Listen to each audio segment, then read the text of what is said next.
So I have 10 questions here for you.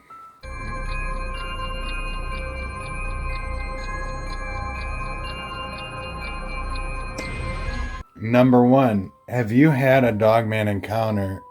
And can you tell us a little bit about that if you did? Yes, I have. And my first encounter with the Dogman was actually 3, 4 years ago. It was around 11:30 at night when I had gotten home. I actually went through the back roads to get home. Usually I take the highway, but this time around I ended up going through the back roads. And as soon as I got to my house and turned into my driveway, that is when I saw the dog man. Wow. Were you frightened and what was going on through your mind? I was frightened. Well, at first, when I saw it, I wasn't sure exactly what it was at first. I thought it was maybe like a bear or somebody in a costume or something trying to joke around with me, and it was behind a tree.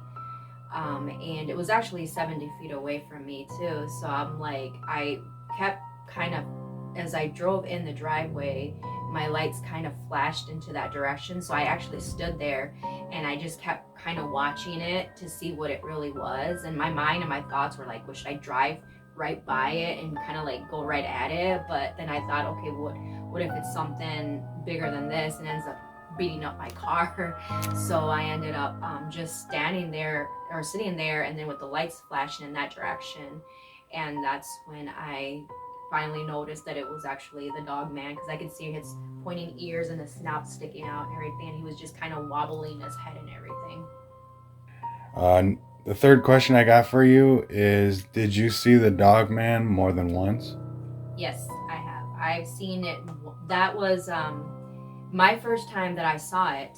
But before then, I kept hearing noises, same noises as I would when I did see it, smells, and just by the way everything just seemed kind of eerie with it. I've seen a couple times in a different area as well around the property. Oh, wow. All right, I'm going to switch topics a little. Number four question I have for you. Have you ever seen an apparition or a spirit? I have, yes, I have. I think my first apparition was probably when I was a child. It was at my grandmother's house. It was a lady in white, and then I wasn't sure. When I saw it, I wasn't sure exactly what I was seeing. I thought it was probably like maybe my mom, but unfortunately, when I got a little closer to the steps, this thing was kind of floating down the stairway in a white dress. Wow, awesome. Number five, what was the scariest encounter you had? I think my scariest encounter I've had was probably the dog man. I would think, I mean, even though I've seen other things, but I would probably say the dog man, because you would think that seeing something like that would be more like in movies and stuff, but no. When I saw it, that was probably the scariest thing I've ever seen so far out of everything I've seen. Wow. Why do you do the paranormal, or what got you into the paranormal? I do the paranormal because since I was a child, I've had death experiences, and I've always felt like I was part of the spirit world in that way. So I felt like, you know, being connected to them made me feel a lot better.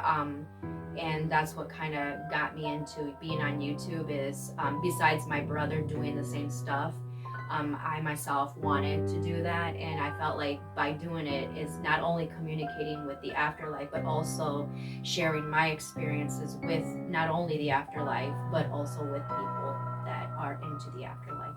Wow. All right, question number seven. Sort of similar. What got you started on YouTube?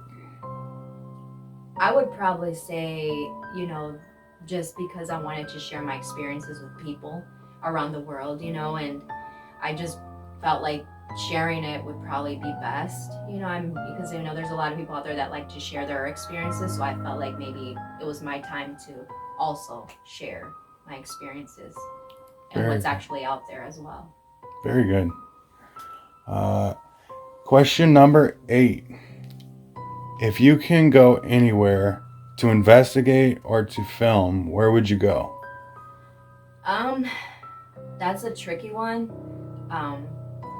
I would probably say Queen Mary, because I remember when I was a child, I used to sit in the living room with my grandfather, and we would always watch like a lot of stuff on TV. And for some reason, the Queen Mary popped up, and I remember when they were talking about it being haunted when I was just a kid, and it was always in my mind like, wow, I want to go there because that looks so interesting. It kind of brought it up like Titanic type of thing, So I really wanted to go there. I had some sort of obsession with the Queen Mary, and I think that that's something that I would love to do, is just to go over there one day soon and investigate if I can possible. All right. Question number 9. What gives you the motivation or the drive to keep going? I think my experiences, the things that I know, the fact that I'm an empath, a very sensitive empath, and besides other things that I have along with it, I feel like I'm connected to the afterlife. So I feel like that's what keeps me going. And I just feel like just sharing out everything that not everything completely, but at least the things that I know that I can. Awesome. All right. Final question, number 10. What advice do you give to people maybe just starting out on YouTube or want to get into the paranormal or just have an interest in this? If it's a passion that you really want to do, then go for it. Don't do it because other people are doing it. Do it because you are into it. Also, I would probably recommend, if it's something that you've had experience with, most times I feel like that would probably be more experienced. You just go out there and have fun and try to enjoy by talking to these the afterlife.